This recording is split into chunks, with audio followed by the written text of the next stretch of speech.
Hi guys, update tayo, Paolo Avellino and Kem Chiu. Ayan guys, ilang araw na nga hindi ako nakapag-update sa ating Kim Pao dahil nawalan ako ng boses, syempre. At ito na nga, mag-update tayo, The Hakot Awards, ang ating Kim Pao. Nagwagi naman si Paolo Avellino dito sa 3rd Gawad Dangal Filipino Awards 2025. Most Popular Leading Men. Grand winner, Paolo Avellino. Wow. Grabe ah. And also Most Outstanding and Popular Love Team of the Year. Grand winner, Kim Pao. And grabe ah.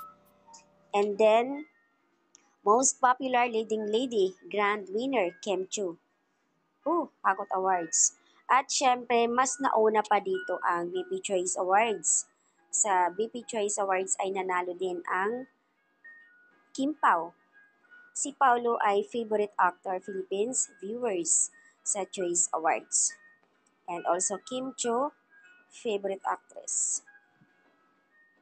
Grabe, congratulations naman sa ating Kim Pao. As in Hakot Awards talaga. Dito naman sa People Choice Awards, 60th of the Year, Paolo Avellino. And pasok siya sa Final 5. And also 60th of the Year, Final 5, Actress, Kem Chiu. Wow. So, ayan na nga guys. Sabi nga ni Kim noon nung nakatanggap siya last year, I think sa Gawad din yun, hindi na siya magtataka kasi halos every year mayroon siya talagang award. Nakatanggap siya last year Best Actress sa Linlang. Dito rin sa Gawad. So, ayan.